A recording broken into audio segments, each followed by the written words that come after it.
The planet Mars has been mysterious for centuries. But over the past few decades, a fleet of orbiting and landed spacecraft has greatly advanced our understanding of it.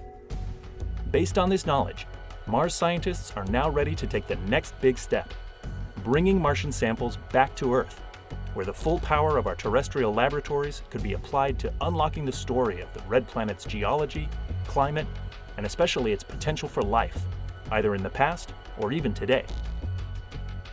But however you tackle it, returning samples from Mars is definitely a complicated problem. So how could we actually get a sample from Mars? One approach is to use a series of 3 spacecraft working together like a relay team to deliver samples to Earth.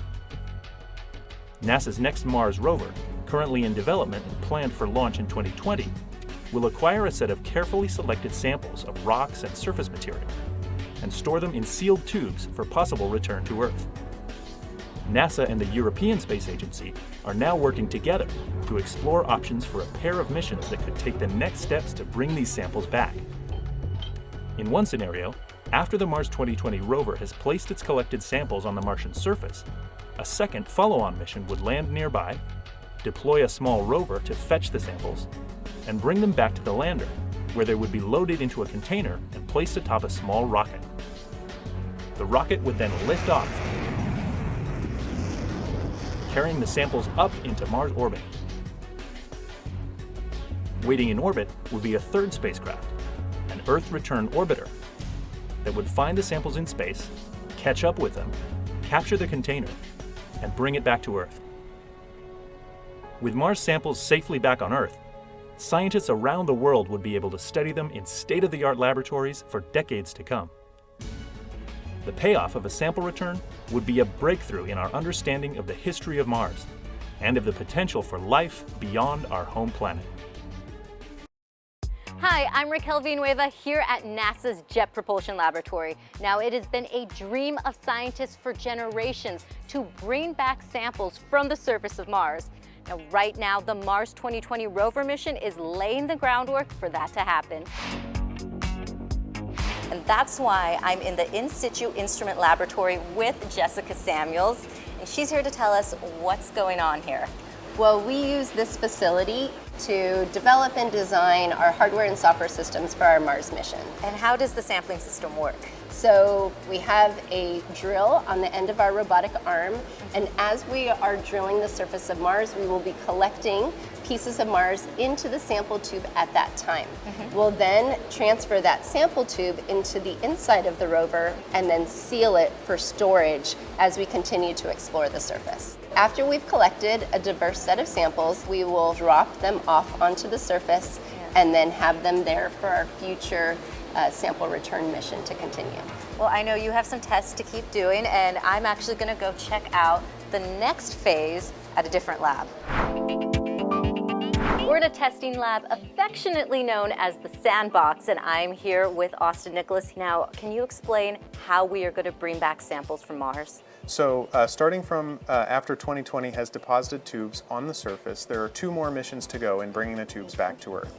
The first is a lander mission. It carries 3 major elements: a sample fetch rover and a sample transfer arm that lets you transfer the samples from the fetch rover into the rocket, and a Mars ascent vehicle, which is a rocket that brings the samples from Mars into space.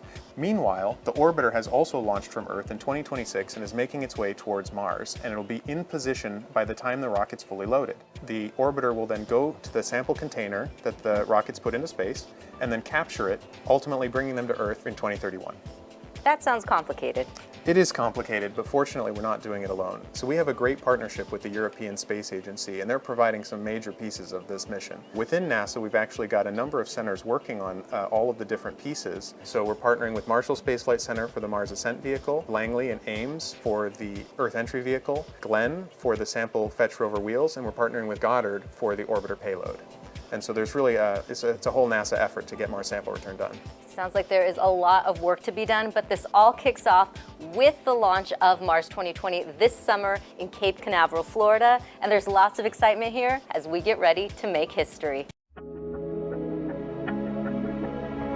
Earlier today, Ingenuity should have autonomously performed its first flight attempt on Mars. Now the team is ready to receive the data that will tell them whether we've made history. This is downlink. We are beginning to see data products. Rotor motors appear healthy. All actuators appear healthy. Ingenuity is reporting having performed spin-up, takeoff, climb, hover, descent, landing, touchdown, and spin down. Altimeter data confirms that Ingenuity has performed its first flight.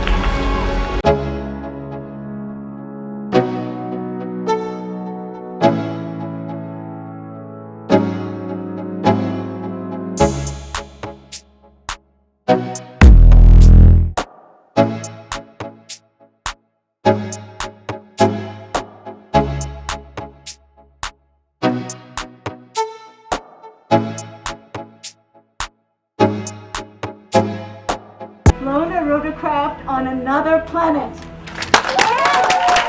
Let's get back to work and more flights. Congratulations.